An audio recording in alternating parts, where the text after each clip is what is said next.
¿Qué tal? Nuevamente es un gusto estar con ustedes en este día miércoles. Estamos listos para comenzar la emisión de Hechos AM de Canal 2 de Carlos Lorena. Bienvenidos.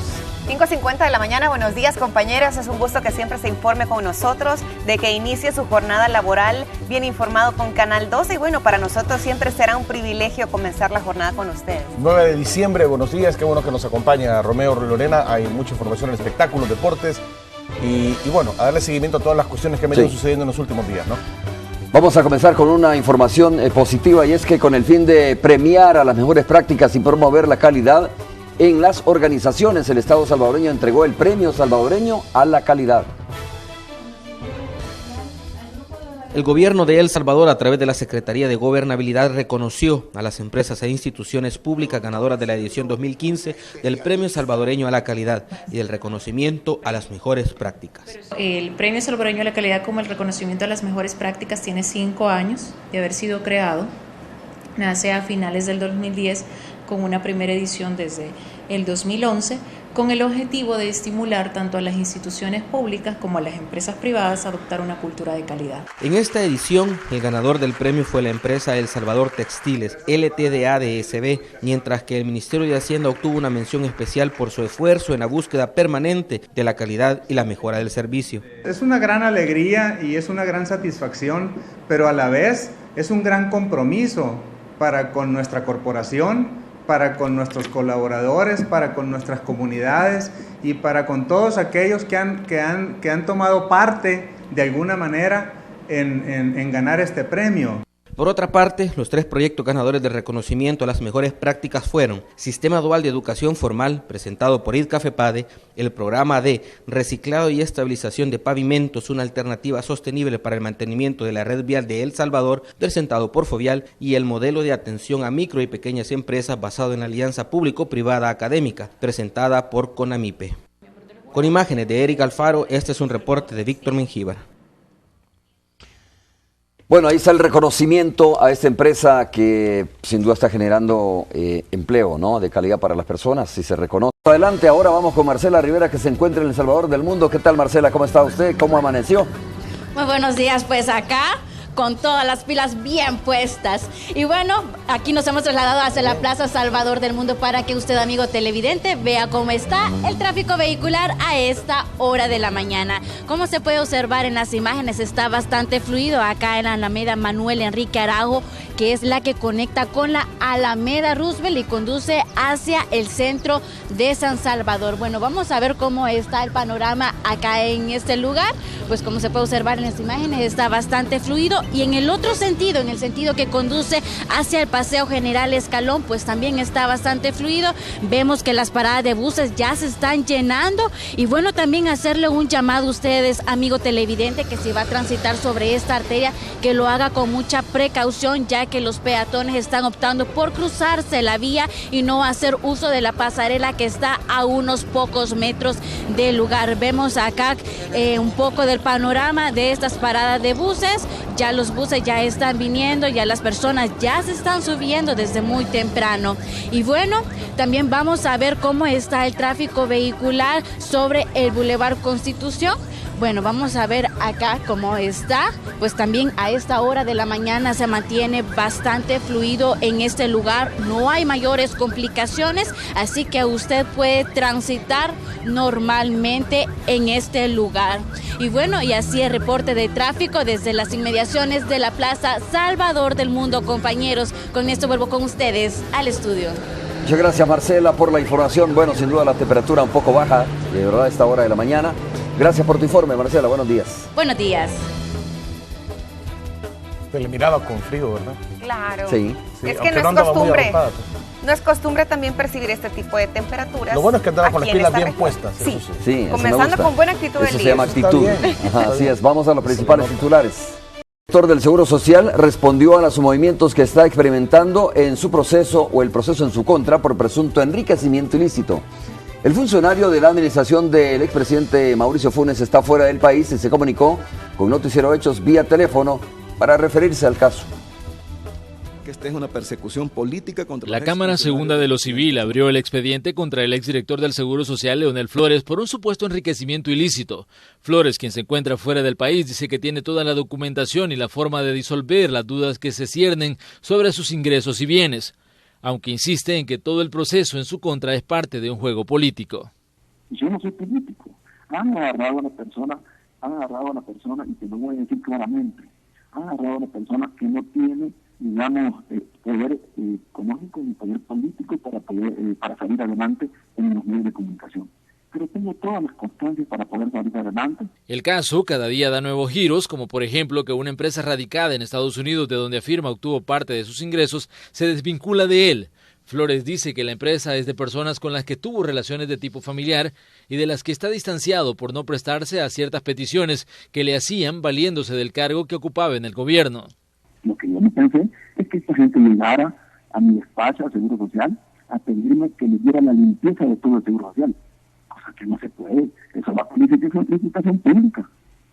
Eso el director no lo puede determinar. Y yo nunca influí en alguna decisión de licitaciones públicas, contratación directa o licitaciones. Eso lo puede decir cualquier funcionario en el Seguro Social. Flores dice que ha pedido a las autoridades del Seguro Social que abran los expedientes para que todo ciudadano que lo desee pueda conocer datos de su administración.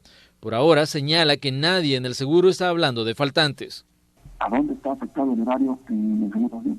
El origen de las acusaciones contra el exdirector del Seguro Social se centran en una declaración de probidad en la que se habla de ingresos arriba de los $600,000, mismos que no justifica cómo fueron obtenidos. Este es un reporte de Manuel Burgos. Bueno, y también el diputado del Partido de Concertación Nacional, Reinaldo Cardosa, informó que ha sido notificado del caso abierto en la Cámara Segunda de lo Civil por el presunto delito de enriquecimiento ilícito, por lo que tiene 20 días hábiles para esclarecer los hallazgos de probidad. A inicios de octubre, la Corte Suprema de Justicia designó a la Cámara para que evaluara la posibilidad de abrir el proceso por el referido delito contra el diputado Cardosa con base al informe de la sección de probidad en el cual fueron detectadas irregularidades en su patrimonio. Y la defensa del expresidente Francisco Flores apeló formalmente la decisión del juez séptimo de instrucción, quien ordenó el traslado a las Bartolinas policiales. Ellos piden que el exmandatario continúe, pero en arresto domiciliar. El estado de salud del expresidente Flores es uno de los argumentos de los que se valen sus defensores para pedir que se reconsidere mantenerlo en las Bartolinas de la División Antinarcóticos. El exmandatario sufre de problemas en la vesícula. Sus abogados dicen que debe guardar prisión en su casa, pero el juez señala incluso que existe el peligro de fuga y que debe de permanecer en el recinto policial. Hay múltiples argumentos, dentro de ellos están situaciones que no fueron valoradas en su momento o que sirvieron para modificar las medidas. En este caso hay situaciones de salud que el único que puede emitir un dictamen al respecto es el médico que corresponde, el médico tratante o en su defecto medicina legal.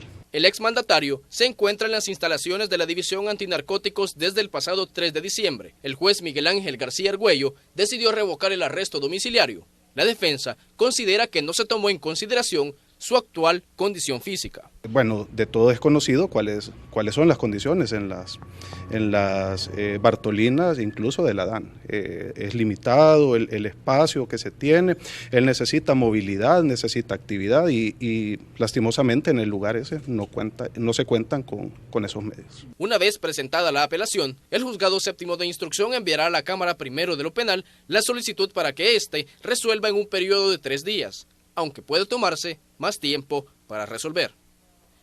Este es un informe de Inmar Batres. Vamos a cambiar de tema. Un hombre de 59 años de edad fue asesinado anoche cuando se dirigía a su casa. Esto sucedió en la lotificación El Primo en Lourdes, Colón, departamento de La Libertad. Esta es la calle que pasaba todos los días el señor Alejandro Alberto Pacheco, de 59 años de edad. Él fue interceptado por sujetos quienes le insertaron varios disparos. Al momento del ataque, el hombre se dirigía hacia su casa. Sí, había salido a traer los alimentos. Esa es la información que se tiene por parte acá de familiares, pues, de que el señor había salido y iba con rumbo a la casa a traer los alimentos. La fiscalía no tiene indicios del por qué le quitaron la vida, solo que la zona es controlada por estructuras criminales. Los motivos pues no se han establecido por el momento, solo se sabe de que esta persona trabajaba como vigilante en una fábrica de aceite. Eso es la única información, no se tiene mayor datos sobre la identidad de los hechores. El hecho se dio entre la calle El Chaparralito y calle San Marcelino, Polígono 4, Cantón El Chaparral, de Lourdes, Colón. Con imágenes de Carlos Cabrera, este es un informe de Herbert Vázquez. Una persona acusada de contrabando y de mercadería y otro por supuesto intercambio de pornografía infantil fueron capturados por la policía y serán remitidos, por supuesto, a los tribunales de nuestro país. La Policía Nacional Civil capturó en flagrancia en la colonia Providencia, en San Salvador, a Héctor Orellana Guerra, quien se conducía en este pickup con más de 600 paquetes de cigarros de la marca Modern. La comercialización de este producto es ilegal en el país. Este sujeto la mercadería la introduce por pasos ciegos del occidente del país, específicamente el sector de frontera San Cristóbal, y la distribuye en lo que es la calle Gerardo Barrios y alrededores del Mercado Sagrado Corazón. Y por el delito de posesión y distribución de pornografía infantil fue detenido en Mexicanos Heriberto Ayala Hernández.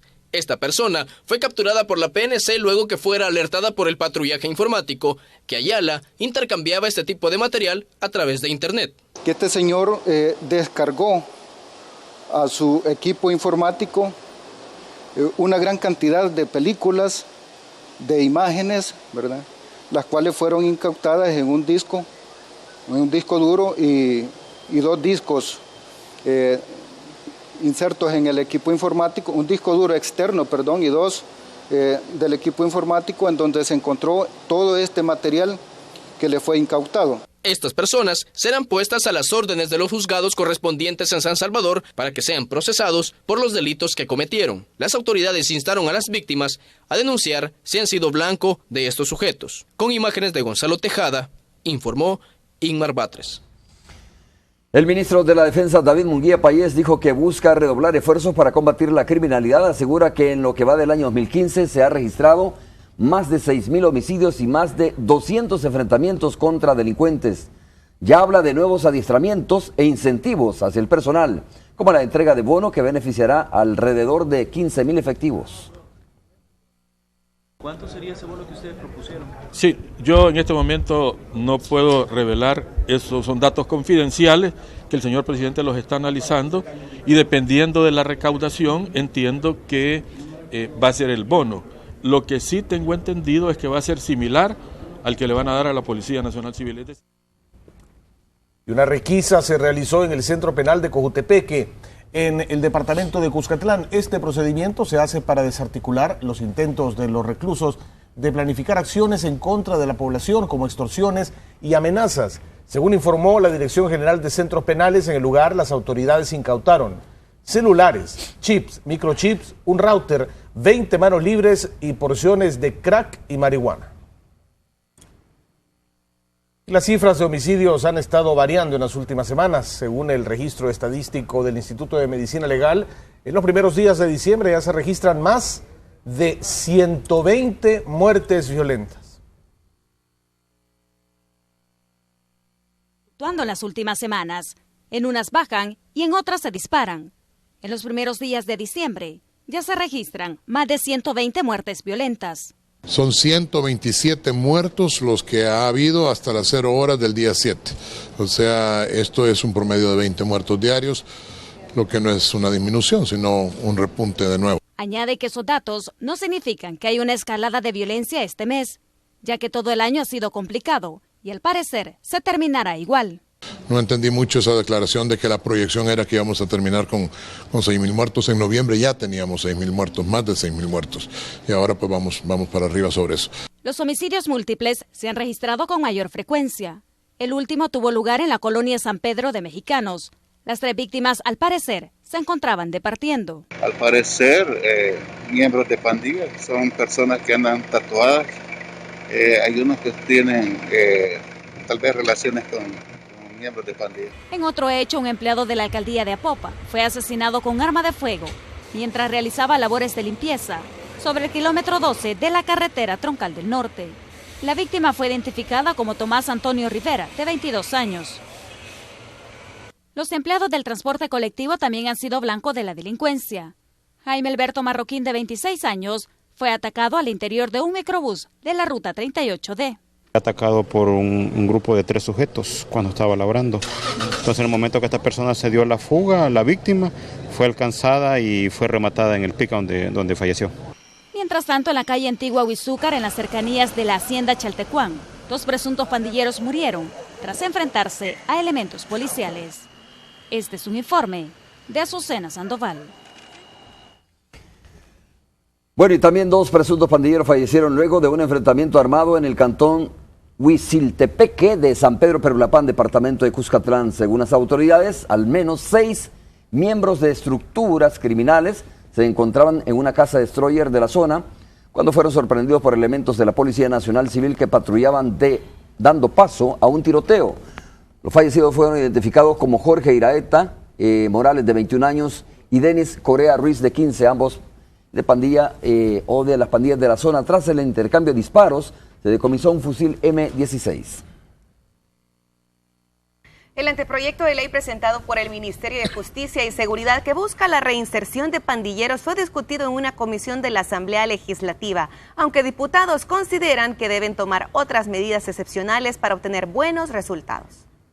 La ley que busca la reinserción de pandilleros fue discutida en la Comisión de Seguridad de la Asamblea Legislativa. Benito Lara, ministro del ramo, llegó con su cuerpo de asesores. La propuesta contempla la suspensión de la acción penal en el caso de los delitos considerados como no graves a las personas que busquen adherirse a los programas de esta ley. Es decir, los 2 delitos perdonados serían agrupaciones ilícitas y pertenecer a un grupo terrorista. De abandonar la ley, se iniciará también la acción penal.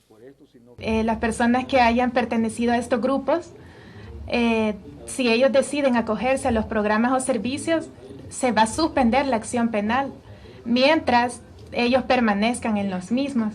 Pero en el caso de separación o abandono, lo único que queda es para la Fiscalía es promover la acción penal y continuar con el proceso penal que les corresponda a ellos por esos 2 delitos. Los diputados consideran que tal como está planteada la normativa, no se tendrán los resultados esperados. Creen que lo primero que se debe hacer es recobrar el control de los territorios y después hablar de oportunidades. Es preferible ir y sustraer aún en contra de su voluntad, en forma focalizada, con base en inteligencia policial, a determinados pandilleros para ir a lograr después la intervención de las instituciones y controlar territorialmente la zona, a quedar a expensas de que esa persona o va a seguir matando, o va a seguir extorsionando, o va a terminar muerto. Necesitamos medidas de carácter contundente porque estas medidas, en mi criterio muy buenas, se pueden aplicar a aquellos miembros de pandilla, o más bien a aquellos jóvenes que todavía no son miembros de pandilla y están susceptibles a hacerlo. La que vigilaría la funcionabilidad de la ley sería una comisión integrada por el Ministerio de Seguridad, el Ministerio de Gobernación, el Instituto de la Juventud, el Instituto de la Niñez y Adolescencia y la Corporación de Municipalidades. De acuerdo a datos de las autoridades, en el país hay más de 150,000 jóvenes que no estudian ni trabajan. Ellos podrían ser los primeros beneficiados, sin embargo, no hay un número específico. Son los que han cometido delitos leves. Leve es que es escarcelable, que llega de 1 a 3 años, y se le podría decir como medida sustitutiva tiene que ir a ese programa, como medida sustitutiva. El financiamiento de la ley saldría de la contribución especial para la seguridad que se ha comenzado a pagar en los últimos días. De momento continuará siendo estudiada en la Comisión de Seguridad de la Asamblea. Con imágenes de Roberto Martínez, informó Raúl Hernández. Fue inaugurado un nuevo módulo en las instalaciones del Instituto de Medicina Legal que servirá como centro de atención a víctimas de delitos sexuales y donde se atenderá a personas que busquen a sus familiares desaparecidos. El proyecto fue realizado con el apoyo del Comité Internacional de la Cruz Roja.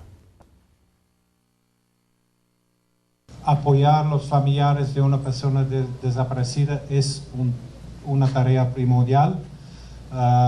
Ya con las instalaciones remozadas que vamos a visitar un poco más tarde, se va a poder recibir las familias en unas condiciones un poco más decentes. 6:17, hacemos una pausa comercial, regresamos en breve con más.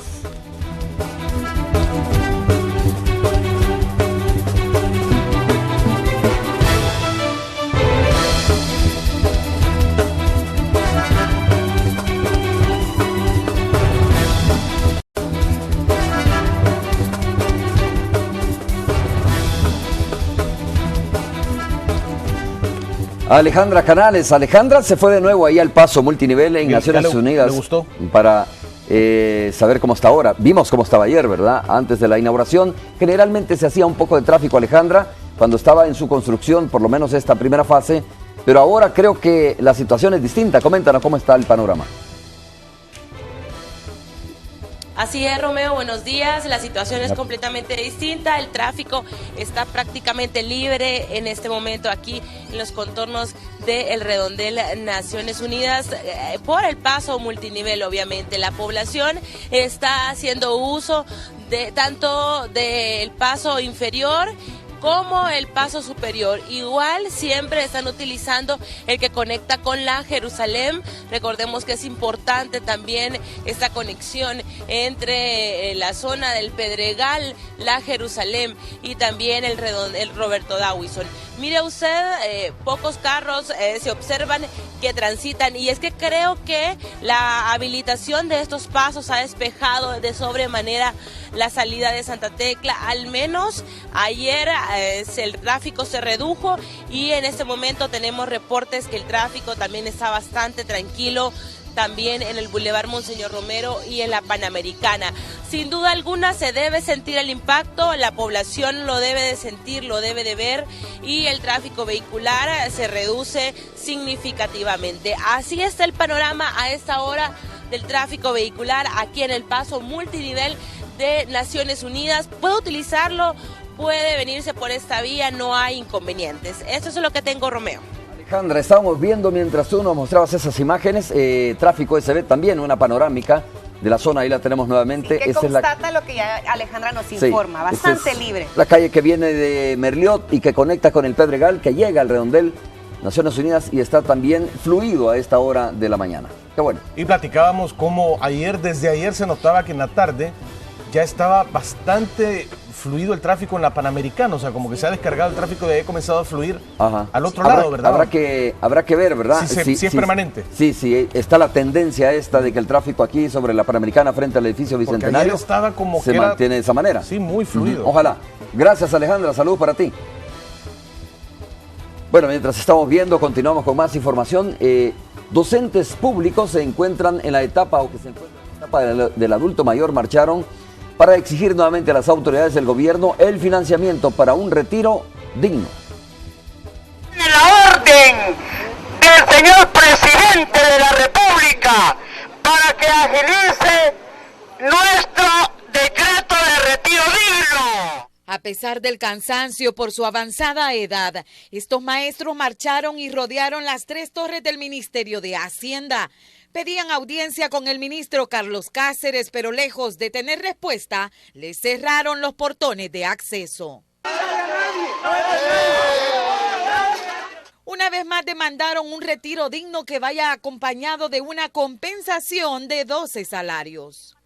Tenemos información que el señor presidente de la República ha instruido al ministro de Hacienda para que busque los 2 millones que hacen falta para completar los 28 millones que se necesitan para el decreto de retiro voluntario para el magisterio. Estamos indignados.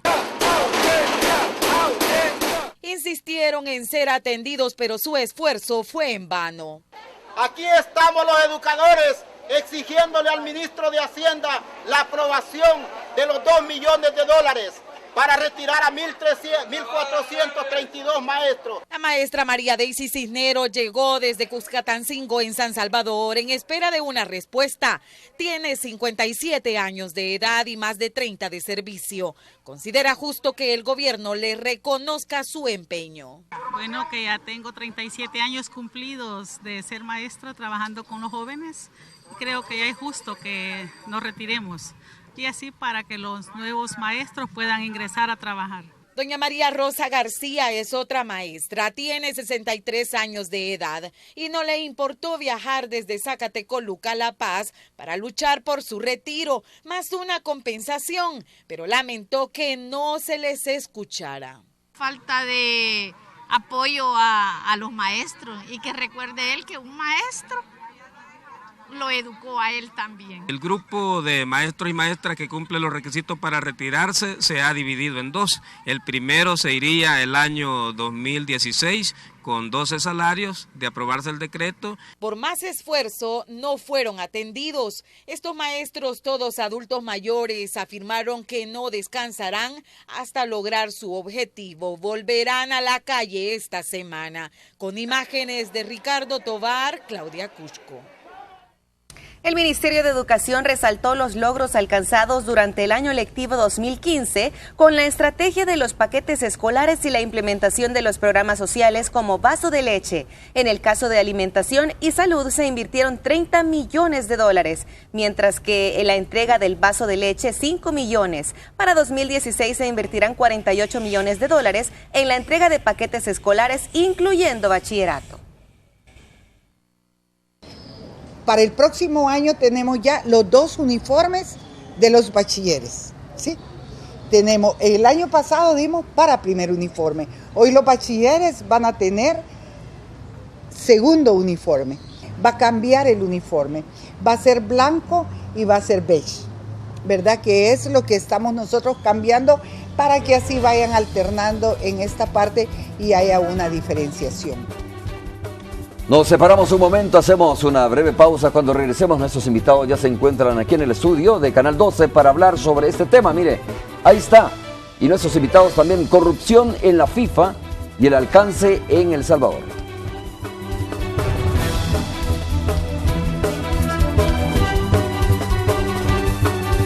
Gracias por continuar con nosotros. Vamos a conversar esta mañana con el periodista Claudio Martínez, que ya está ya con nosotros, periodista deportivo. Y Astor Escalante, que recién está aterrizando, está bajándose del avión en este momento, ya lo vamos a incorporar. El helicóptero. Carlos Artiga de casa está también. Bienvenidos. Vamos a hablar sobre esta situación que ha generado ya una orden más bien de captura contra un dirigente deportivo salvadoreño. Ya ustedes lo conocen.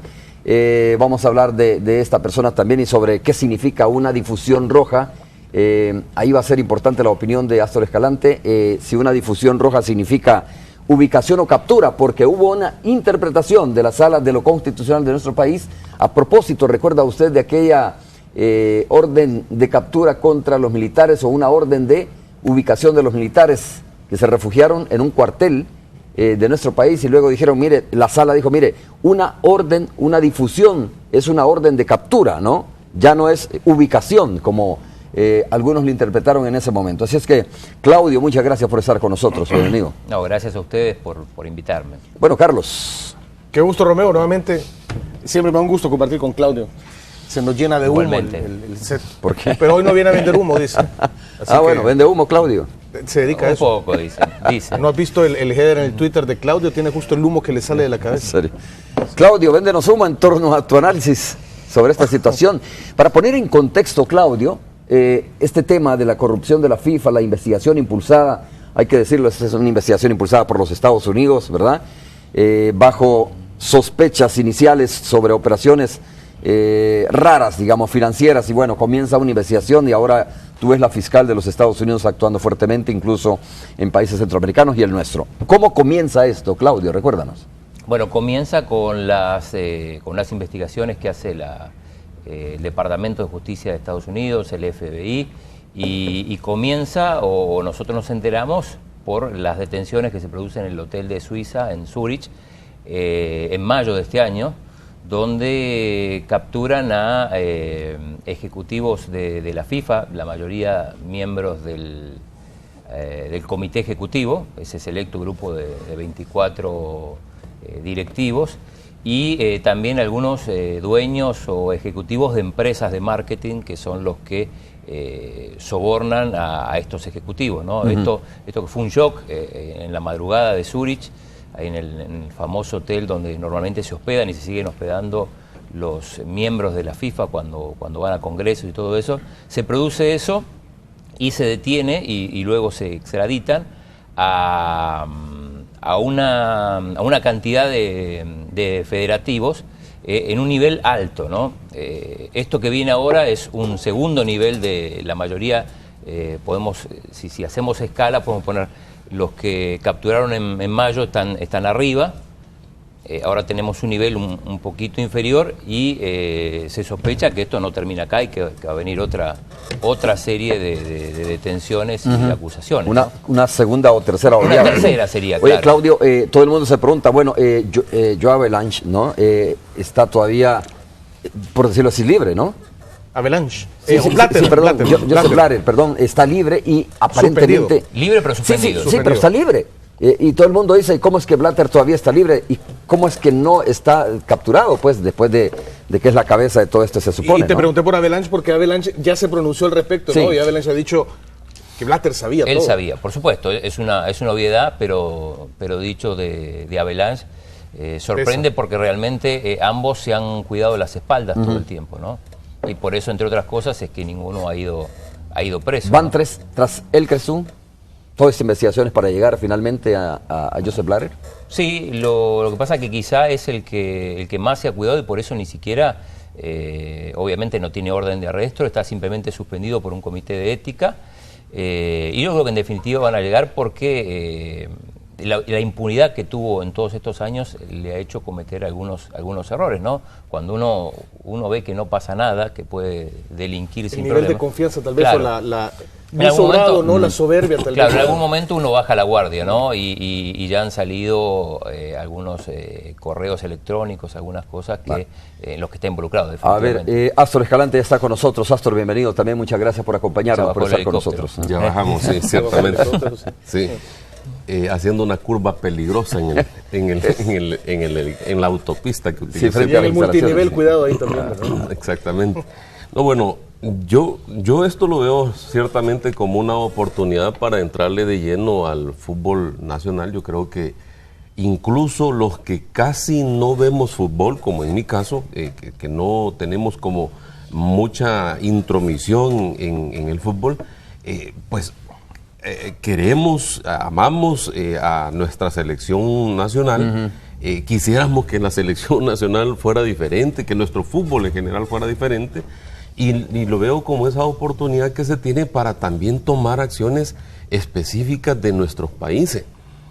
A mí no me gusta mucho este poder inmenso que tiene la FIFA, que tiene la capacidad de entrometerse, digamos, en cada uno de los países y decirles, bueno, sus leyes de fútbol las van a hacer de esta manera. Claro. Pero no puedes intrometerte mucho en FIFA, por ejemplo, ¿no? Ni mucho ni poco. Ni mucho ni poco. No puedes hacer mayor cosa. Si no te suspenden. Te suspenden. Exactamente. Si medio les levantas la mano, te están amenazando. Y los gobiernos, o sea, me estoy refiriendo a los poderes públicos de nuestros países, prácticamente se someten a la decisión de la FIFA por tratar de no perder la oportunidad de participar en esos campeonatos regionales, mundiales, lo que sea, y someten las voluntades. Entonces yo creo que es una oportunidad en primer lugar. En segundo lugar, creo que es bueno que también se aplique la ley tal cual. Aquí también entramos en otro dilema. Quien empieza a investigar esto son los Estados Unidos. Hay 5 cargos que le acusan al ex dirigente de la Facebook, Reinaldo Vázquez. a Reinaldo Vázquez, y son delitos bastante graves que casi todos los delitos tienen relación con el tema de lavado de dinero, prácticamente. Astor, ya vamos a hacer el zoom hacia Reinaldo Vázquez y lo que pueda estar pasando en torno a la fast food, ¿no? Porque la verdad es que, como tú bien lo dices, ojo, no puedes hablar de la FIFA porque la FIFA se enoja, ¿verdad? Y bueno, entonces sanciona. También no puedes investigar mucho de la fast food. Los gobiernos como tal no se pueden meter porque son como los pequeños hijos de la FIFA. Y curiosamente el gobierno aporta fondos. Sí, exactamente. O sea, ayuda a la federación, pero a su vez tiene que remitirse a las leyes de la FIFA. Oye, en ese sentido. quería preguntarle, Carlos, ¿qué piensas de esto tú realmente? Sí, justamente lo que mencionaba Claudio es bien importante, bien curioso, porque la federación, surgen dos aristas en esto. La primera es definir si los federativos son funcionarios públicos de El Salvador. Sí. Es que si reciben fondos públicos... Un funcionario público, ¿no? Y segundo, si la federación tiene que estar abierta, con esto que se ha puesto todo de moda, debe tener una apertura a la información pública. Es decir, ser sujeta a que alguien pueda, un particular, exigir información de los contratos y todo esto. Qué interesante eso, porque hay una cuestión bien importante de analizar. Cualquier persona que reciba fondos públicos debe ser auditado. Seguro. Independientemente de que tenga la calidad de funcionario público. Pero sí está auditada. La federación está auditada por la Corte de Cuentas, los fondos públicos, y por una... Pero hay información que no se hace pública, Claudio. Por ejemplo, los procesos a través de los cuales se otorgan los derechos de televisión. Sí. Es que, eso no lo conocemos. Ahora no se hizo público ahora por el Departamento de Estado. Claro, pero antes no fue por la Corte de Cuentas. Pues hoy sabemos cómo, ¿verdad? Pero antes no se sabe. Entonces, si es una institución pública que recibe fondos del Estado, está obligada a abrirse y a estar lista para ser auditada y transparentada. Y transparentar los procesos, porque, por ejemplo, nadie sabe, como dice Carlos, cómo se hacen, cómo logran estas compañías internacionales estos procesos, ¿verdad? Que venga una compañía. No hay una licitación, por ejemplo. Y que de la noche a la mañana, por ejemplo, le digan, mira, aquella te va 2.5 millones de dólares por los derechos de transmisión, yo te voy a dar 3.5, y vos te quedas, ¿y a cuenta de qué, verdad? Es decir, no hay procesos transparentes. Se saben estos procesos hasta el momento que revientan este tipo de situaciones. Y si no hubiera sido por la investigación de los Estados Unidos, aquí no hubiera pasado absolutamente nada. Está claro que es un modus operandi que había internacional en toda la región, sobre todo, en Sudamérica también, y se manejaban así. La federación, las distintas federaciones terminaban firmando contrato con aquel que le daba la mejor tajada, ¿no? Por debajo de la mesa. Está claro, si uno analiza los casos de Panamá, Guatemala, Nicaragua, Honduras, Costa Rica. Costa Rica le daban $600.000 de soborno por cada periodo mundialista. En El Salvador se habla de una cifra de... El Salvador, curiosamente, es el único de los 6 casos de Centroamérica que no tiene una cifra específica. Se habla de una cifra de 6 dígitos. Yo sospecho que debe ser arriba de entre los 150 y 200.000, porque a Nicaragua, cuyo valor de derechos evidentemente es menor, debería ser menor que El Salvador, al presidente de la federación le dieron $150.000, a Costa Rica y a Honduras, equipos mundialistas, le dieron 600.000, a Guatemala 200.000, yo calculo que debe estar más cerca. El tarifario está más cerca de Guatemala. Estamos más cerca de Nicaragua, creo yo, que de Costa Rica. Entre 150 y 200.000. Es un poco especulativo eso, ¿no? Sí. Digo, no hay certeza, sí, especulativo en el sentido que sabemos que son por lo menos 100. Claro. Pero no tanto especulativo, porque las investigaciones se están apuntando. Sí, pero como dice Claudio, por ejemplo, El Salvador no se dice, mire, fueron 150.000. Es el único donde no se especifica. Son 6 cifras. Era cuestión de tiempo, Claudio, para llegar a esto. Digo, a ver, hay un modus operandi, como tú bien lo dices, si no hubiese sido por los Estados Unidos, no se hubiese destapado esta situación. Pero todos decían, ¿cómo es posible que Costa Rica, Nicaragua involucrados y en El Salvador nadie, no? Era cuestión de tiempo para que se llegara a identificar a una persona en El Salvador, y no sé si es la única o puede ser la única. No, definitivamente no va a ser la única. Al menos hay 3 más. Al menos hay 3 más, el co-conspirador 18, el 20 y el 22. En principio, bueno, el caso de Costa Rica fue muy claro y tenía que ver con Eduardo Lee, el presidente de la Federación de Costa Rica, que además tenía un cargo en la FIFA, digo. Esto es importante, digo, cuando uno tiene un cargo en la FIFA, el poder que tiene es mayor, el poder de voto que tiene es mayor, porque uno vota por más cosas, y al votar por más cosas tiene más posibilidades de que le ofrezcan dinero, porque, digo, por ejemplo, si uno es parte del comité ejecutivo de la FIFA, que además de todo elige, por ejemplo, la sede de un mundial, su voto se cotiza en oro, ¿no? Entonces hemos tenido casos, aunque todavía esto no ha salido a la luz, de federativos de otros países. Acá no se tocó todavía el tema Asia, el tema África, pero se habla de más de $1 millón para votar, por ejemplo, en favor de Qatar. Esa es otra investigación que en algún momento va a salir, tarde o temprano, Qatar y Rusia, sobre todo Qatar. Entonces, en cuanto al rango más alto tenga un directivo, más son las posibilidades de que se cotice, porque no solo vota, por ejemplo, como votan los de aquí para o decide a dónde van a ir los derechos de la selección salvadoreña. Cuando uno forma parte del comité ejecutivo de CONCACAF, por ejemplo, también decide a quién le da los derechos de la Copa Oro. Y si uno está en la FIFA, decide además a quién le da los derechos a ser sede de un mundial. Claro. Entonces, yo no estaba tan claro que esto sí iba a venir, realmente pensé que iba a parar aquí, que no iba a tener tantas ramificaciones, pero evidentemente van con todo, ¿no? Es que es como alar la pita, exacto, ¿verdad? Y vienes encontrando. Y detienen, extraditan, alguien confiesa, de ahí salen más, 3 nombres más, después de estos 3 nombres vuelven a confesar y de a poco se va ramificando, interesante. Claro, allanas lugares, encuentras más documentos, más vinculados. Oficinas, computadoras. Correos, comunicaciones. Y ahora cada vez hay más evidencia, ¿no? Digo, hace 20, 30 años a lo mejor ni siquiera había transferencias, o sea, se daba el dinero en la mano, ¿no? En efectivo. En efectivo. Me quiero detener un poco sobre cómo, entonces... a ver, ¿cuál era el modus operandi o la manera de adjudicar, digamos, los derechos de transmisión, por ejemplo? ¿Eran así bajo soborno concretamente? Específicamente y según, digo, los derechos de transmisión, digo, de un mundial, de una Copa Centroamericana, etcétera, ¿no? Según, a juzgar por el informe del Departamento de Justicia de Estados Unidos, está muy claro el sistema que se operaba en todo el continente y uno sospecha que si se hace aquí probablemente se repita o se replique en otras partes. Había 2 empresas que estaban en pugna, Traffic, con la cual El Salvador firmó del 2006 al 2009, y Media World, que era su competencia. Entonces la lucha era, bueno, quién se hacía de los derechos de las diferentes federaciones del área. Y la clave... ¿Y eso se negociaba? A ver, Traffic, por ejemplo, ¿negociaba directamente con la federación o con un representante de la federación? Ellos representaban con un representante de la... Bueno, con la federación, con el presidente, sí, normalmente con el presidente. Okay. Ajá. Y bueno, y se terminaban decidiendo... probablemente además haya sido la mejor oferta, pero como que era parte por lo que se lee, era parte del modus operandi, repito. Entonces era ofrecer tanto, pero para asegurarse de que por abajo había otro monto. Ajá. Carlos. Sí, justamente esto.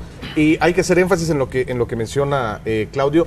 Estas 2 empresas tenían repartidos los derechos de los países de la CONCACAF, ¿no? Porque no todos estaban con Traffic o no todos estaban con Media World. Tú nos podrás contar mejor porque tú platicaste también con Reinaldo Vázquez en Radio Sonora y él te comentó, si bien es cierto, no aceptó que recibió un soborno, pero sí aceptó que se le ofreció un soborno. Sí, claro. Exactamente, él decía, bueno, yo le pregunté, ¿has recibido plata en calidad de soborno en algún momento? Me dijo... ¿Te dio una primicia? No, sí. Me dijo, no, pero sí me ofrecieron plata. Me ofrecieron plata para que cambiara la empresa, ¿no? La cual iba a tener los derechos de transmisión. Entiendo que en ese momento él negoció con Media World. Y él pasó a Media World. Exactamente, lo tenía Traffic, y Traffic, según entiendo, le habría ofrecido plata. Le habría intentado sobornar para que no firmara con Media y se quedara con Traffic. Lo que se firmó con Media World, tenemos claro que fue derechos de Copa del Mundo a 2014 y a 2018, que son exactamente los que se están jugando ahora.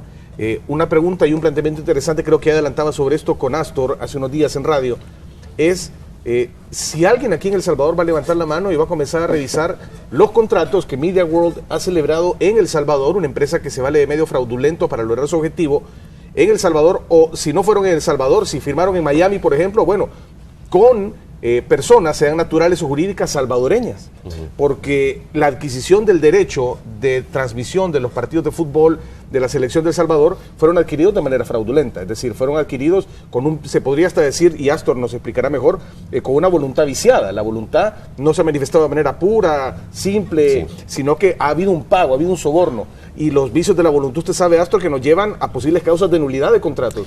Y si un contrato está nulo, lo que sigue después también, ¿no? Bueno, yo creo que tenemos que ser también bien cuidadosos con las investigaciones. Creo que Estados Unidos está llevando una investigación tremendamente seria, es decir, se ha involucrado la fiscal general de Estados Unidos, Loretta Lynch, parece el nombre de la señora, y no es una investigación que haya arrancado hace poco.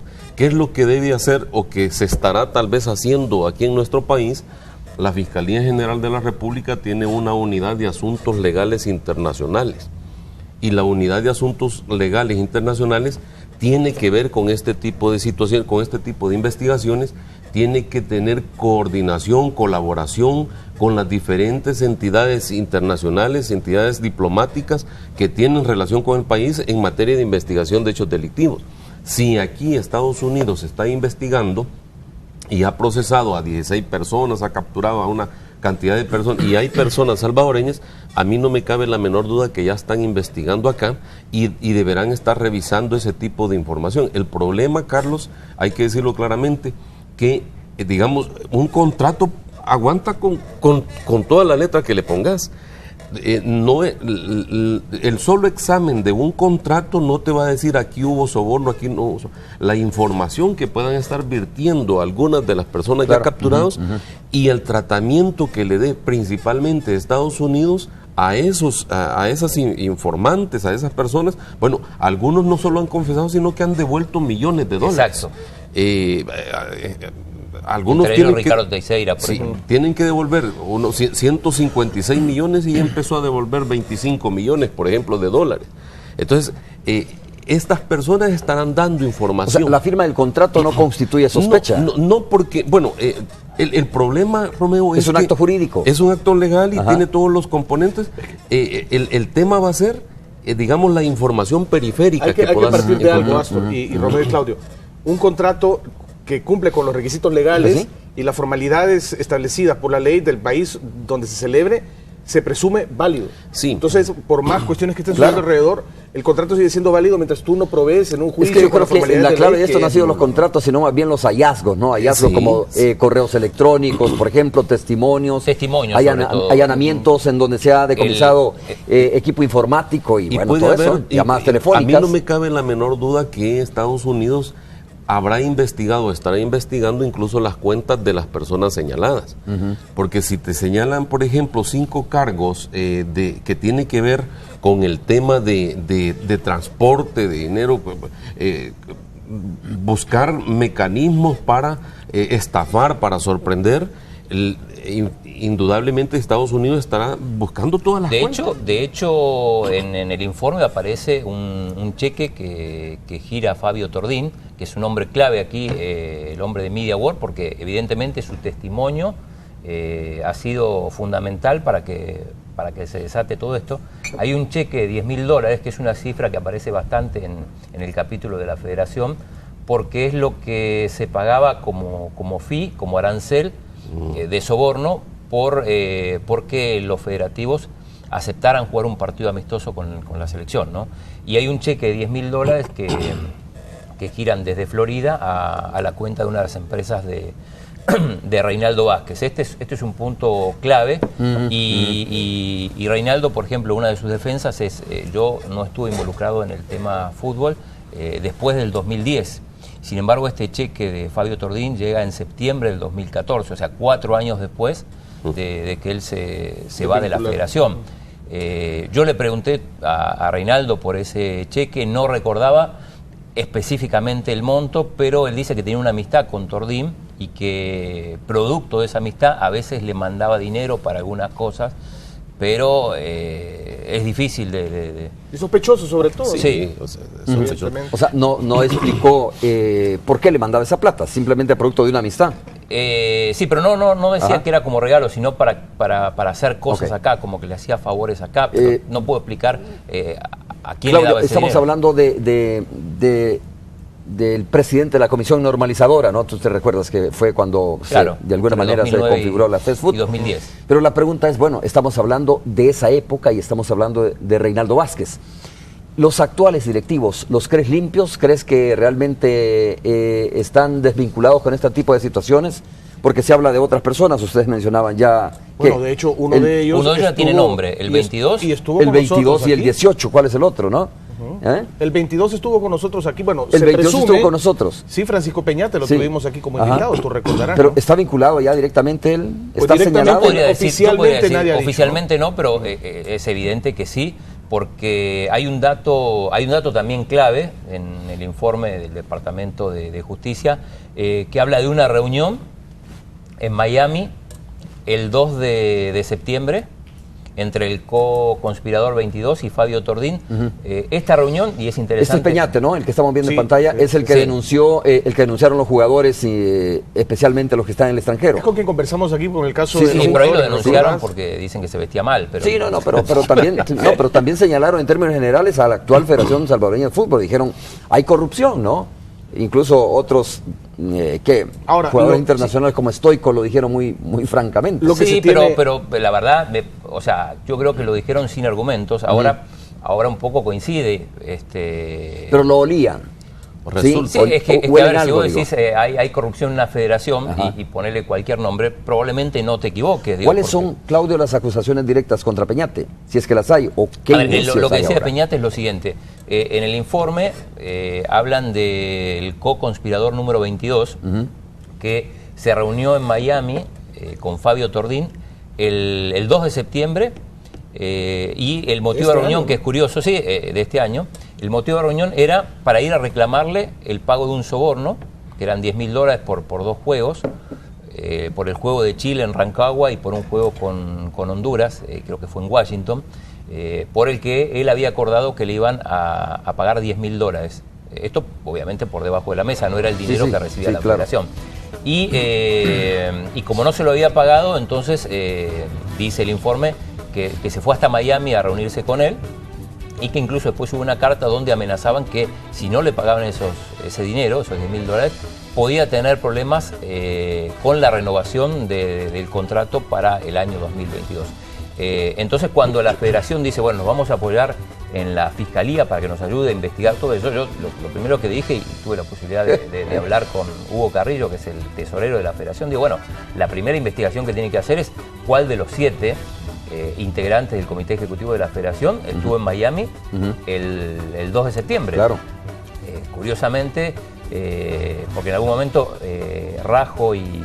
Jorge Rajo, el presidente de la Federación, y Carrillo estaban rumbo a Curazao.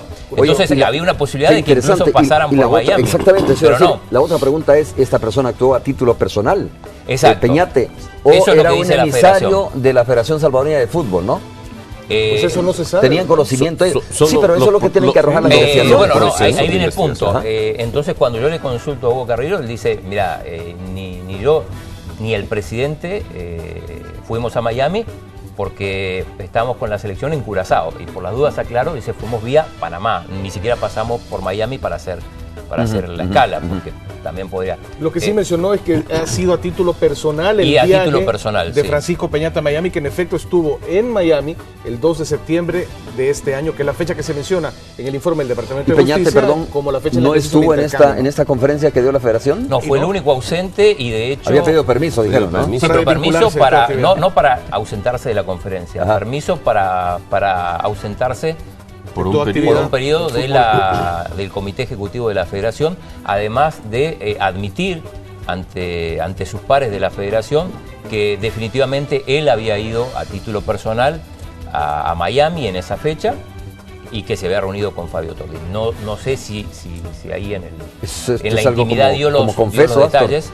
La verdad que es un indicio que tiene para investigarse, y por eso, como muy bien se apunta, la investigación no está pensado en una sola persona. Muy probablemente puedan haber otras personas involucradas y será el resultado de esa investigación lo que defina. Yo lo que veo aquí es que digamos hay instancias que no se mueven, porque en la Asamblea Legislativa tú tienes una comisión de deportes, por ejemplo. Hay diputados de todas las fracciones que ya deberían de estar pensando en una nueva ley de deportes, en el INDES, en modificar la ley de la FESFUT, suspender los desembolsos. Exactamente, el tema de la FESFUT ni siquiera tiene ley. La FESFUT son estatutos lo que tiene. Imagínate. Hay que legislar sobre eso, ¿no? Es decir, yo creo que sí hay que legislar, porque... que transparenten, por ejemplo, los procesos de licitación. Si recibe dinero del público a través del INDES, entonces tienen que ser licitaciones abiertas, transparentes, y que todo el mundo sepa qué es lo que está haciendo. Vamos a hacer una pausa comercial. Cuando regresemos vamos a hablar precisamente de Reinaldo Vázquez. Pues sí, porque hay que saber cuál es su situación en este momento. Vamos a hablar precisamente, Astor, escuchar tu opinión respecto a este tema. ¿Qué significa una difusión roja? Okay. Tú te recuerdas que recientemente la sala interpretó esta situación, ¿no? Sí. A propósito de los militares. Vamos a hablar de eso cuando regresemos, si significa ubicación o captura. Volvemos en breve.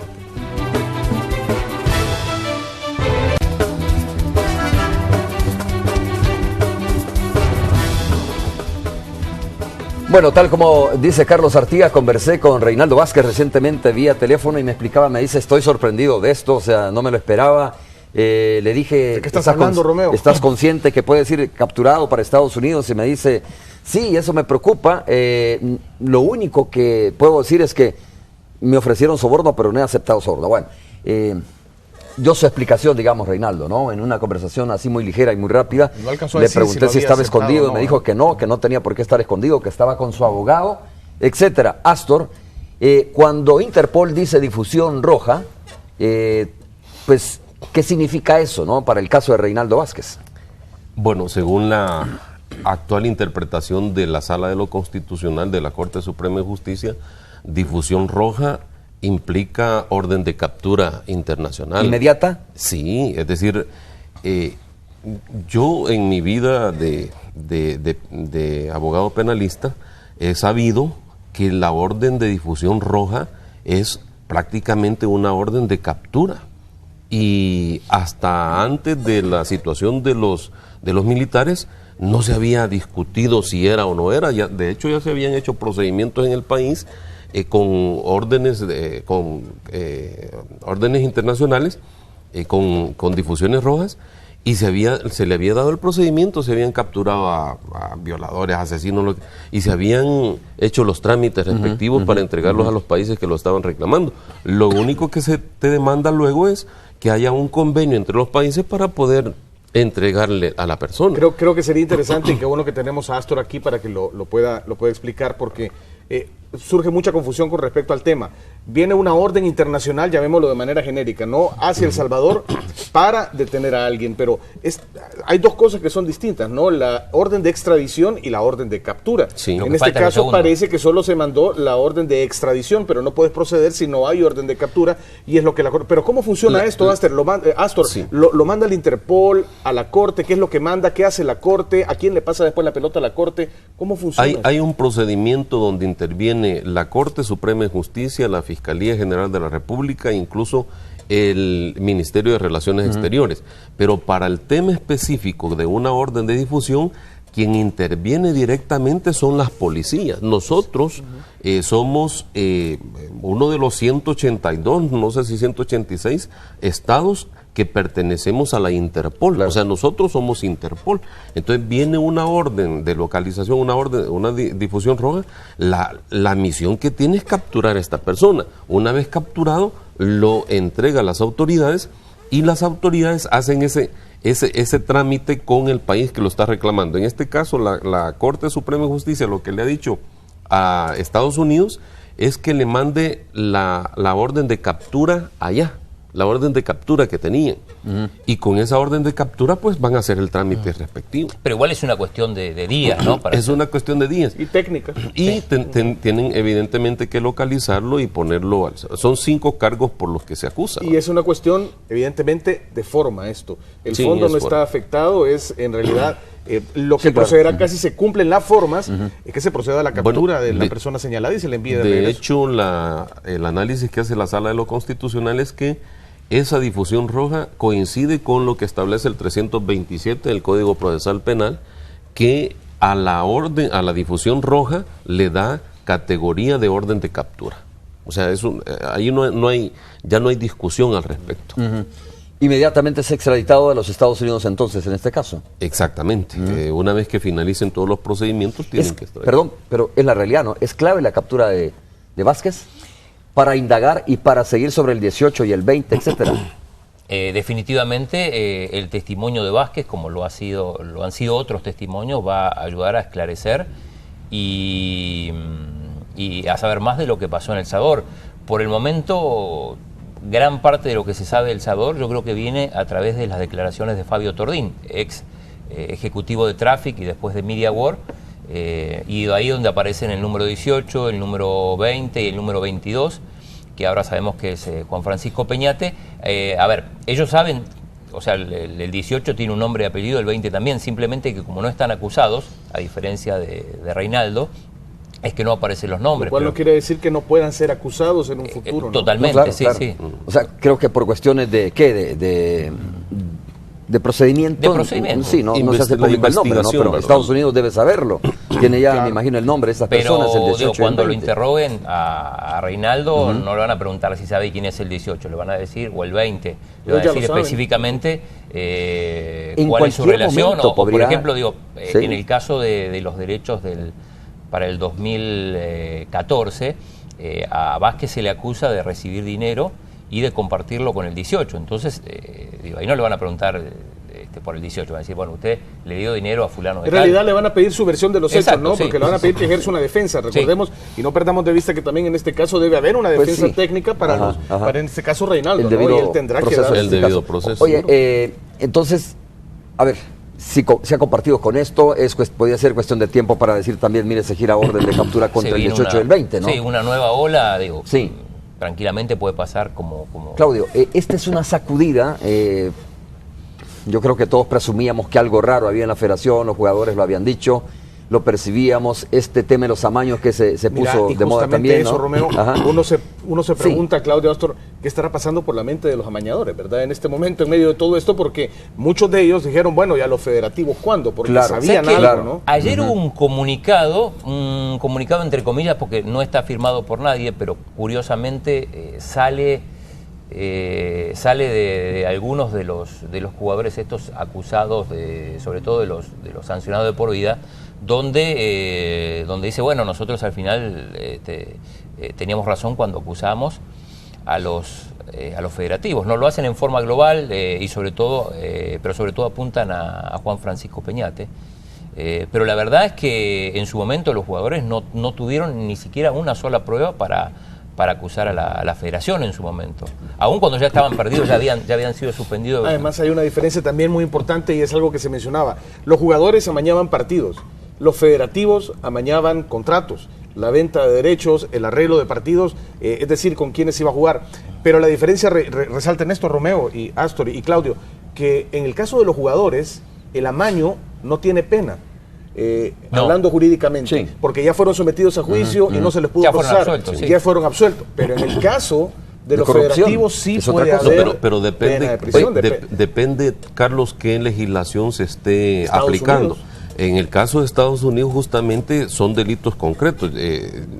Yo creo que los podemos como mencionar, los cargos por los cuales se acusa, por ejemplo, a Reinaldo Vázquez, y son los siguientes.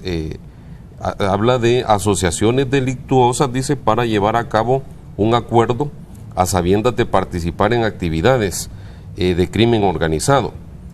Hay asociación delictuosa en la creación de una estrategia o conflicto para estafar, incluyendo el derecho intangible de servicios honestos. Y todo esto es basado en la legislación de Estados norteamericana. Unidos. Es que hay que tener claro quién está persiguiendo y quién va a juzgar y bajo qué leyes. En el caso nuestro, yo te lo digo sinceramente, a mí no me agradó para nada todo el operativo espantoso que se hizo contra los jugadores. El allanamiento. El allanamiento y todo eso, y someterlo y toda la cosa. Yo no estoy diciendo cometieron errores, pero digamos, a mí me desagrada ver que ante los flacuchos, ante los débiles, descargues todo el imperio del Estado y la policía y la humo, y para los que han cometido sendos y graves delitos no les pasa absolutamente nada. Esa es la pregunta, ¿por qué exactamente, por qué si contra los amañadores se actuó, ¿no? Así contundentemente? Bueno, ¿por qué tanta pasividad, incluso, de la Fiscalía actual en un caso como este?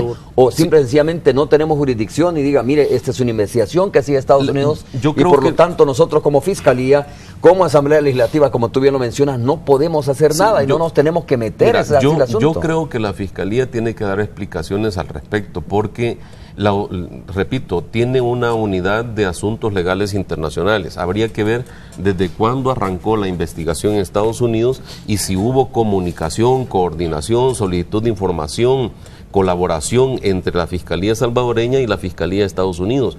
Para eso están los convenios que se tienen entre los dos países. De hecho, en nuestro país existen delegación del FBI. O sea, en la Fiscalía General de la República hay, digamos, relación con el FBI, con las agencias estadounidenses que investigan hechos delictivos. Entonces, debe de existir alguna base informativa al respecto. Lo que yo creo que es conveniente en este momento es, de una vez por todas, arreglar las leyes, ver el tema de los derechos de transmisión, que son millonarios. Yo no tengo ningún problema porque una federación logre ganar millones y millones de dólares, pero que sea público, que sea transparente y que lo inviertan en los jugadores. Yo no sé por qué Uruguay ha podido llegar, por ejemplo, a mundiales. Costa Rica ha podido llegar a mundiales. No estoy diciendo que en esos países también no haya corrupción, porque también hay involucrados según esta investigación, pero le han metido al deporte. Es decir, el deporte que más apasiona a la mayor parte de salvadoreños y salvadoreñas es el fútbol, y está todo descuidado. Y estas son probablemente los motivos. Que nadie nunca ha exigido tampoco a la federación explicar en qué ha invertido o en qué invierte estos $60,000 mensuales. ¿no? Que recibe plata, ¿no? Hay que decir una cosa también en favor de esta federación, sobre todo en los últimos meses, ha mostrado números que nunca antes, en los últimos, por lo menos en los últimos 15 años, se habían mostrado. Sabemos cuánto pagan los $60,000 de Media World cada mes. Casi todo. Yo creo que los informes de taquillas en Estados Unidos a veces uno se queda esperando, ¿verdad? ¿Cuánto generó de ganancia pero los partidos los taquillas en Estados Unidos? A ver, ahí la federación o la selecta no va a porcentaje de venta de boletos, sino directamente se le paga un fee por jugar, y después así... Es lo que sabemos, ¿no? Es lo que se dice. No, pero ahí también hay control de Estados Unidos, porque... Es muy delicado hacerla ahí. Es distinto que sea en el Cuscatlán, por ejemplo. Pero, claro, aquí sí, porque aquí la federación es la que organiza. De hecho, acaba de perder $50,000, $49,000 en el partido con Canadá. Cuando va a Estados Unidos... se le paga determinado un canon por participar, por jugar ese partido. Después, si no va nadie o el estadio se llena, ya es un problema o un beneficio para quien organiza el partido. Pero Claudio, es que era evidente, con toda la ola de cuestiones que estaban pasando antes, lo menos que esperabas era que la actual federación se abriera y fuera transparente. Bueno, es que ese es el punto. ¿Por qué la federación? ¿No? Volvemos al tema de la transparencia de las instituciones, ¿no? Porque, Astor, solo para precisar este tema, ahí es donde tienes razón tú, hay que reformar la ley, ¿no? O sea, no puede ser la federación una cosa nostra, donde no puede brindar información, donde está prohibido que las leyes del Salvador intervengan porque la FIFA se molesta y nos va a sancionar, que además no perdemos nada porque nunca vamos al Mundial si nos sancionan. Digo, entonces, ahí es donde tiene que aterrizar, en eso debe determinar. Yo voy a utilizar un término, esta es una sacudida muy fuerte, para ver si las autoridades nuestras reaccionan y dicen, señores, ya no es posible de que esto sea cosa de 3, 4 personas, cómo otorgar una... Definir por ejemplo, derechos de transmisión, etcétera. Definir la naturaleza de una federación de fútbol. Correcto. Si va a ser una federación si una instancia estrictamente privada, que no tenga que darle cuentas al Estado, a la Corte de Cuentas, a la Fiscalía General de la República, a nadie, o va a ser una institución pública. Claro. Y yo creo que es mixta, porque tiene fondos de gobierno. Sí, y precisamente porque es mixta, entonces los procesos deberían ser mucho más transparentes. Yo no quisiera tirar como un atarrayazo, porque estaría chocando y respetando la presunción de inocencia. Yo no estoy señalando a ningún nombre de los federativos o exfederativos, sino que es importante que las investigaciones que se están realizando den los resultados concretos y a partir de eso tener señalamiento. A mí me parece bueno también lo que ha hecho la federación, porque ha llegado a la Fiscalía, ha pedido investigación a la Fiscalía General de la República. Creo que es importante que se le pregunte a la Fiscalía, que los reporteros, que los periodistas vayan y le pregunten a la Fiscalía, mire, cuál es la investigación que está realizando o no está realizando investigación en el caso de los implicados en esta investigación estadounidense, o cuál es la colaboración que tiene. La Fiscalía tendrá que informar qué es lo que está pasando en eso. Seguramente... tenemos también en este momento, Romeo, parece información. Sí, tenemos información en desarrollo, vamos a mostrar imágenes, no es sobre la captura de Reinaldo Vázquez todavía, sino más bien sobre un microbús, mire, que lo están moviendo en este momento, luego de darse un accidente de tránsito, ¿no?, en esta zona, y bueno, para liberar la calle, para evitar que haya más contratiempos con el tráfico vehicular, estamos moviendo. Así está, mira, así quedó este microbús después de este accidente que entiendo no habrá dejado personas. ¿Será que no alcanzó a frenar, tal vez? Puede ser. Sí, bueno. ¿Verdad? Puede ser. Mira, botó un poste además. Se le atravesó. Señores, hola Víctor, no sé si Víctor está en ese lugar. ¿Me escucha, Víctor? Víctor, buenos días. Bueno, vamos a hacer pausa, regresamos en breve para continuar hablando sobre este tema de la Federación Salvadoreña de Fútbol y lo que se puede venir.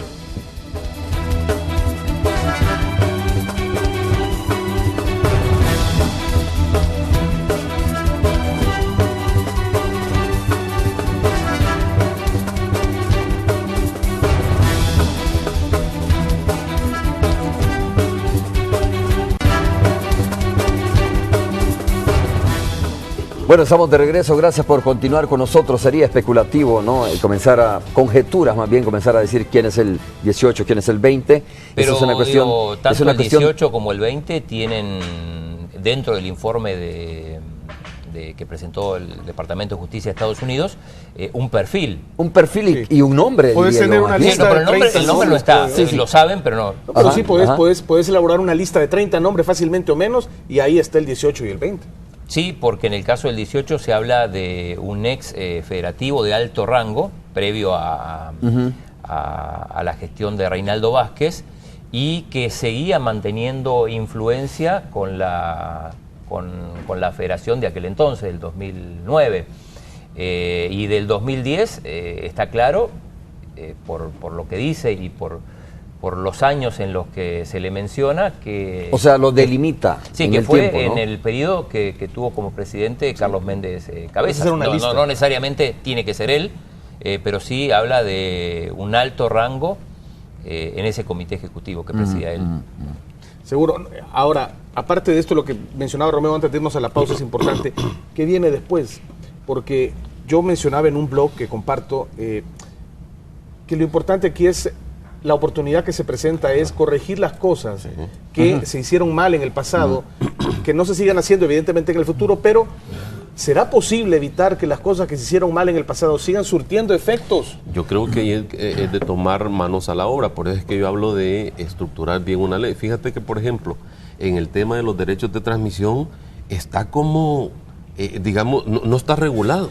Los derechos de transmisión que se respetan en cualquier parte del mundo, también deben de respetar la competencia. Claro. Y el hecho que, por ejemplo, una empresa gane los derechos de transmisión no es absoluto. Por años y consecutivamente la misma empresa, bueno, tiene que regularse el periodo de tiempo, que no tienen que ser periodos de tiempo largos. Son 3, 4 años. Lo prudencial, esta empresa tiene la obligación de compartir esa información con los demás medios para que por lo menos los resúmenes, los goles, les sirva a los analistas deportivos para eso. Yo no sé si pero la empresa no se encarga de producir los partidos ni de televisarlos, simplemente adquiere los derechos y Media World, y después los revende a algún medio del Salvador, que es el que televisa los partidos, algún medio en el lo exterior, revende, en pero Europa, bueno, no en tiene Estados que haber, Unidos. digamos, ahí es el punto, Claudio, ¿no? Pero a ver, lo revende y bajo qué condición se lo da a determinado medio de comunicación. Oferta y no demanda, tendría que ser, dice, ¿no? Y que no está regulado, Claudio, porque todo eso no está regulado. O sea, son derechos exclusivos del en este caso Media World, y él va a vender o revender eso a como quiera. Y como le plazca y siguiendo el método que le plazca. Si lo quiere vender, pues si no lo tiene vende derecho tampoco. yo tengo la titularidad de esto y no lo voy a... Entonces, eso no lo tenemos regulado nosotros. Hay dos temas importantes. Primero, la afectación que puede haber sufrido, y lo voy a poner de víctima aquí, pero es posible. Traffic, por ejemplo, porque Media World gana derechos, pero actuando de manera ilícita.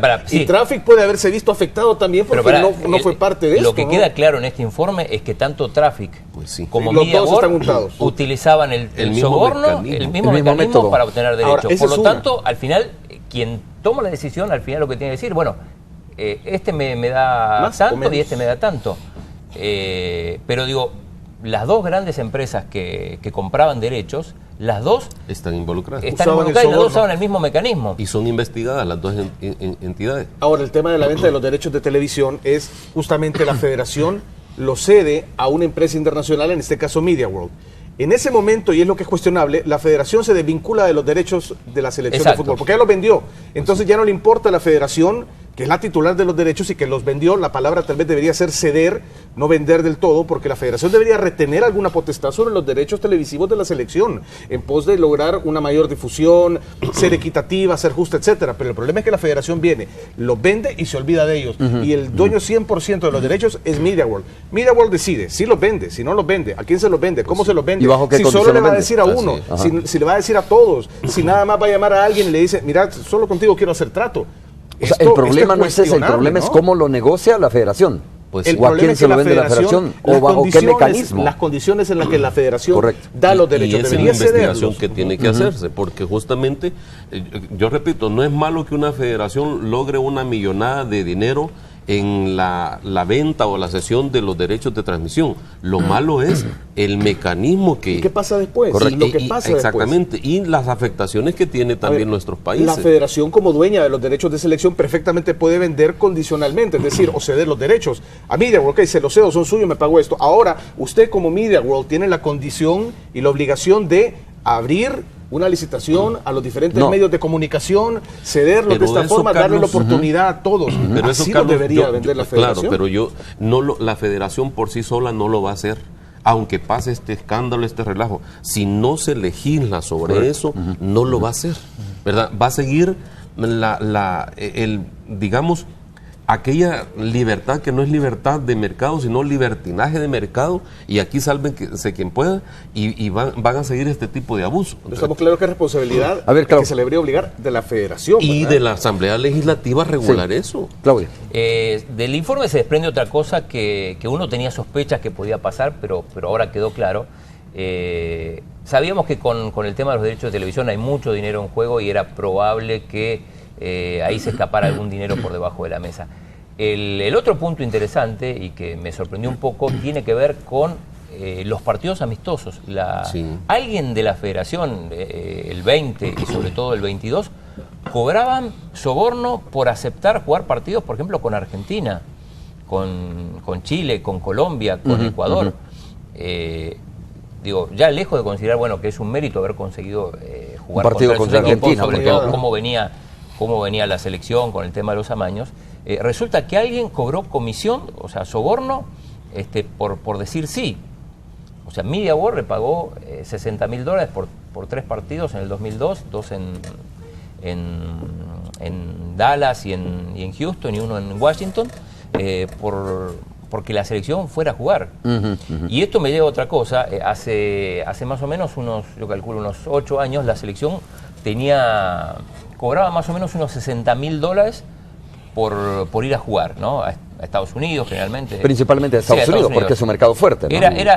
Era su tarifa, digamos, $60.000 por ir a jugar a un amistoso.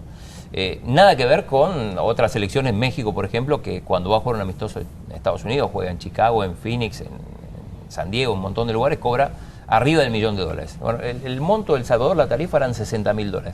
Ahora, esto fue hace 6, 7 años. Ahora resulta que la selección cobra $30.000, entre 30 y 40. Mientras todo se va para arriba, la tarifa de la selección baja. Y la pregunta es, ¿realmente baja o se siguen pagando los 60, un poco más, y parte de ese dinero se va debajo de la mesa? Ya sabemos que por lo menos 10.000 iban a una comisión O sea, nadie sabe si es real esto de que la selección está cobrando 30.000 ahora, ¿no? Puede ser que sigue cobrando los 60 y... Lo que es parte de la poca transparencia que hay. Lo que ingresa a la federación, y lo acaba de decir Hugo Carrillo, por ejemplo, creo que para el partido con Haití fueron $35.000 que recibió la federación, y hay otros partidos que fueron 40. Pero mi pregunta es, ¿cómo hace 8 años, 7 años, la selección cobraba $60.000? Y hoy menos. Y hoy cobra menos. Está bien, hubo una erosión por el tema de transparencia, que vemos en lo mismo. Y otra cosa importante, Romeo y Astor y Claudio, es la pregunta, ¿por qué Estados Unidos? ¿Por qué tiene que ser el Departamento de Justicia de Estados Unidos el que venga a destapar esta olla y esto? Lo que pasa, Carlos... Hay que explicar justamente el tema de que son fondos, porque si los partidos amistosos, digamos, se hubieran jugado en Europa, en África, si las cuentas de dinero, las cuentas, los bancos fueran bancos europeos o bancos y nada hubiera pasado por Estados Unidos, claro, probablemente no estaría... Es que el detonante fue que utilizaron el sistema financiero de los Estados Unidos. Esa es clave, porque el partido de Chile se jugó en Rancagua, se jugó en Chile. Pero los pagos allá. Pero bueno, en ese partido, curiosamente, el problema es que no se pagó el soborno prometido y por eso se armó lío. Por no pagar y que termina con el viaje del número 22 a Miami a reclamar ese pago, ¿no? Por eso es que tiene importancia esta unidad que les explicaba de la Fiscalía, la Unidad de Asuntos Legales Internacionales. Pero además, Astor, porque la plata circuló por todo el sistema correcto, bancario. Antes que se me olvide, a ver, ¿cómo es posible lo que dice Carlos, no? O de repente, digamos, la selección salvadoreña de fútbol o la federación recibe $60,000 por ir a jugar a los Estados Unidos y resulta que al final hoy ya no son 60,000, sino que son 30,000. Es probable que 20 se estén yendo por otro lado. No sé hasta dónde entra la jurisdicción de la Corte de Cuentas. O sea, a mí que recuerde, no sé tú, la Corte de Cuentas de la República no ha tenido mayor actividad o mayor acción en fiscalizar esos fondos, en auditar los fondos. Hay un tema, si los audita, está obligado a auditar lo que recibe del gobierno. Que lo del 1.7 y ahora son 550. Porque esos sí son fondos públicos. Pero cuando viene la FESFUD y hace negocios con Media World y obtiene este contrato millonario, eso no son fondos públicos, sino que son fondos de Nadie puede auditar eso. Fíjate, y ahí está el negocio. Yo creo que debe existir un criterio para auditar. Por lo que recibe de la FIFA. Ciertamente son fondos que vienen de privados, pero quien le da, digamos, quien le da la cobertura a estos federativos es el Estado salvadoreño. Y por eso es importante redefinir en una ley cómo se va a considerar esa entidad, si va a ser una entidad privada, pública o mixta. Entonces, y allí establecer eso contra... La FESFUD debería de entregar informes a la nación trimestralmente.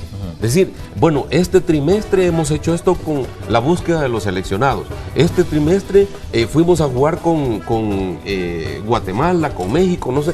Estos fueron los resultados. El fee que nos dieron es tanto. Este fee se distribuye de esta manera. Pero debería existir una institución externa, ¿no? Que audite incluso estos fondos, porque la FESFUD nos puede contar el cuento que sea. Pero sí hay una auditoría, Hay una casa auditora, lo dijo Hugo Carrillo la semana pasada, además de los fondos públicos que los auditan. Claro, pero ¿quién nombró esa casa auditora? Exactamente, pues habrá que ver, ¿no? Ellos, sí. Son juez y parte, más bien. Sí, hay que decir una cosa, cuando el fee por ir a jugar a Estados Unidos es de $30,000, ese dinero se gasta solo en viáticos. Hoy sabemos. Sí, digo, van con el boleto y el hotel pagado, pero $30,000 por lo que le pagan a los jugadores de viáticos, más los viáticos de los operativos, que no son pocos tampoco, ahí se gasta todo. O sea, la utilidad del amistoso pasa a ser solo lo que sirve deportivamente, un fogueo, pero económicamente no representa nada. Yo creo que en tus programas hay que invitar a los diputados, ¿verdad?, de la Comisión de Deportes para ver qué es lo que van a hacer frente a esto. Y ellos tienen iniciativa de ley, como tú sabes, y cualquier ciudadano podría venir por aquí, digamos, o ser el momento oportuno para comenzar a plantear, ¿no? Vamos a tomar la palabra Astor y vamos a mejorar el fútbol salvadoreño. Vamos a tomar la palabra Astor y vamos a hacer una invitación a los diputados de la Comisión de Deportes para que en el tiempo que tengamos en Pizarrón Deportivo, sobre todo los domingos, que les vamos a tocar su día libre, puedan venir y explicarles, no a nosotros, siempre están libres. No a nosotros, sino a la audiencia, al público, al país, qué van a hacer, qué piensan hacer en este caso, que pues ya ha tocado la fibra que es una de las entidades, pero hay más, por ejemplo, ya decías tú, que hace la Fiscalía General de la República, el INDES, etcétera. Claudio, gracias. Sí, ¿qué quieres decir? No, quería decir una cosa más. ¿Vas a decir el nombre del 20 y el 18? No. Uno más o menos intuye quiénes son. No, quería decir una cosa más, que si uno analiza desde afuera el contrato de Media World, sobre todo el que se firmó en el 2009, en realidad dice, bueno, esta gente hizo bien su trabajo, me refiero a la federación, porque consiguió un contrato, incrementó el presupuesto, 1.5 millones de dólares más de lo que había conseguido la gestión anterior. Entonces, viéndolo de afuera, uno puede decir, la verdad, hicieron bien en firmar por esto. ¿Qué es lo que Reinaldo te dijo? Ahora, lo que uno no sabe es que en realidad cómo se consiguió ese contrato y si realmente lo que valen los derechos son eso o incluso mucho más, porque si están Si están sobornando a alguien para que acepte ese contrato, quiere decir que probablemente la cifra verdadera que debería pagarse por eso es superior. Y lo ideal sería una licitación amplia, transparente. Sí, volvemos al tema de la transparencia. Astor, muchas gracias. Saludos para ti. Gracias. Claudio también, gracias. Carlos también, muchas gracias por haber estado con nosotros. Vamos a nuestro patrocinio, regresamos con más información. Bueno, vamos a continuar con más información. Surgen contradicciones entre funcionarios de gobierno por el cobro que hacen las operadoras de telefonía de la Contribución Especial para la Seguridad. La legalidad del proceso es el punto que está en discusión. Nosotros creemos que no es un problema de ilegalidad, porque ellos pueden facturar lo que quieran. Esos cobros en las tiendas son ilegales, ¿verdad? Las tienditas no son retenedores. Los funcionarios de gobierno han entrado en contradicciones sobre la legalidad del cobro de la contribución especial para la seguridad que hacen las empresas de telefonía. Lo cierto es que desde hace 2 semanas los salvadoreños están pagando extra por las recargas de saldo en sus teléfonos, a pesar de los constantes llamados del gobierno. Después de una inspección de Hacienda, se asegura que no hay ilegalidad. Lo que se hace es vender más. Sin embargo, el titular apeló a la moral, porque lo que se busca es hacer ver mal al gobierno, según lo manifestó. Y ellos, una vez paguen el IVA y paguen la contribución, no cometen ilegalidad. Aquí es un problema de moralidad, porque le están dejando ver a la población que están pagando el impuesto 1 más 0,5, cuando en efecto lo que están haciendo es vendiendo más. Si una persona va a poner $1, deben de cobrarle $1 sobre ese dólar que le hagan la recarga respectiva, ¿verdad? Pero además, recordemos que hay una tarifa nueva y que esa tarifa tiene hasta 13% menos. En los últimos días el gobierno anunció que auditará a las empresas. Incluso habló de no renovarles las concesiones por los cobros establecidos. La Defensoría del Consumidor tiene más de 2.000 denuncias de los usuarios por estos cobros. De ahora en adelante se inspeccionará la legalidad del mecanismo del cobro, acciones que ya realiza la Superintendencia de Competencia. Lo que puede preocuparnos e interesarnos es la posibilidad, es decir, si se ha dado o no se ha dado un entendimiento entre las telefónicas para realizar los cobros de una determinada manera común. Mientras continúa la falta de claridad, el vicepresidente de la República informó que ya se está inspeccionando las áreas donde se destinarán los primeros recursos. Hasta la fecha, el monto de lo recaudado llega hasta $1 millón, solo por aranceles de productos de telecomunicaciones. Empezamos a hacer ya despliegues de equipos para mejorar la condición de movilidad de los miembros policiales y por supuesto también vamos a apostar mucho a la información. Al parecer, al final de todo, las nuevas tarifas en el recargo de saldo telefónico continuarán siendo pagadas por los salvadoreños. Con imágenes de Roberto Martínez, informó Raúl Hernández. Gracias, Raúl. La Superintendencia de Competencia ha iniciado investigaciones para determinar si existen algún tipo de anomalías en la aplicación de la Contribución Especial de Seguridad, luego que varios consumidores expresaran su inconformidad en cuanto a su cobro. Y de encontrarse indicios de posibles violaciones a la ley de competencia, las empresas podrían ser sancionadas. Entonces nosotros estamos obviamente en la obligación de reaccionar para ver en qué reside esa preocupación y esa confusión. ¿Qué es lo que a nosotros puede interesarnos o preocuparnos? Lo que puede preocuparnos e interesarnos es la posibilidad, es decir, si se ha dado o no se ha dado un entendimiento entre las telefónicas para realizar los cobros de una determinada manera común, que de esa manera no deje ninguna opciones al mercado. A las 7:36 de la mañana vamos con Carlos y Lorena nuevamente. Gracias, Romeo. Estamos con Lorena de regreso, luego de compartir en la entrevista, tema muy interesante, pero también tenemos que ver el tráfico, cómo está comportándose en este momento el movimiento vehicular en algunas de las arterias más importantes o al menos de las que son más utilizadas. Así es, Marcela Rivera nos tiene el reporte, veamos. Real Rent Car presenta el reporte del tráfico. Así es, compañeros, nos hemos trasladado hacia las inmediaciones del Parque Cuzatlán. ¿Cómo está el tráfico vehicular sobre la Alameda Roosevelt y la 25 Avenida Norte? Pues comenzaremos viendo cómo está el tráfico vehicular sobre la Alameda Roosevelt. Como se puede observar en las imágenes, ya la carga vehicular ha incrementado a esta hora de la mañana, sin embargo se mantiene bastante fluido. Eso es en el sentido que conduce hacia el centro de San Salvador. Y bueno, ¿y cómo está el tráfico vehicular en el otro sentido? En el sentido que conduce hacia la Plaza Salvador del Mundo, pues también está bastante fluido.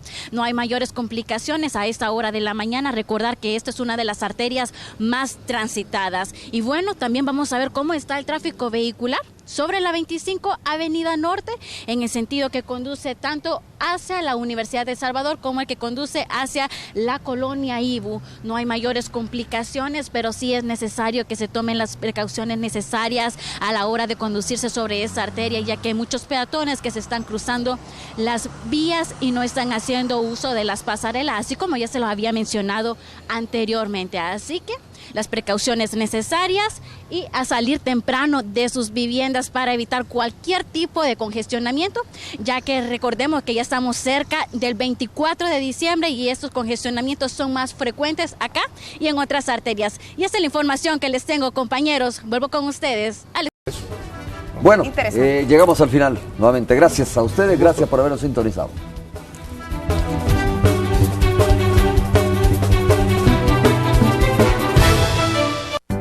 Los padres de